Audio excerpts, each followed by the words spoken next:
منافقوں کو قریب سے دیکھا ہے، بڑے باادب ہوتے ہیں۔ کبھی کبھی انسان کو وہ رشتے بھی تھکا دیتے ہیں جو اس کا سکون ہوتے ہیں۔ مجھے اکیلے پن سے نہیں، جھوٹے رشتوں سے ڈر لگتا ہے۔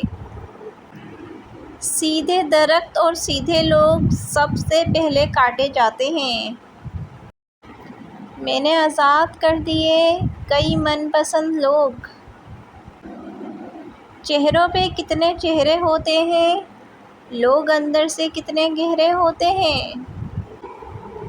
بغیر مطلب کے دلاسے بھی نہیں ملتے، یہاں لوگ دل میں بھی دماغ لیے پھرتے ہیں۔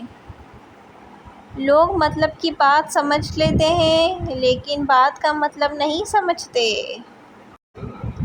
عجیب ہے دنیا، برداشت کرو تو بزدل، جواب دو تو بدتمیز۔ کسی کو غلط سمجھنے سے پہلے اس کے حالات سمجھو۔ مسکرایا کرو پھول کی طرح تاکہ کانٹے حسد کریں۔ کچھ لوگ ہمارے لیے صرف اتنی گنجائش چھوڑتے ہیں کہ انہیں چھوڑ دیا جائے۔ زندگی میں چوٹ لگنا بہت ضروری ہوتا ہے کیونکہ زخم جیسا کوئی استاد نہیں۔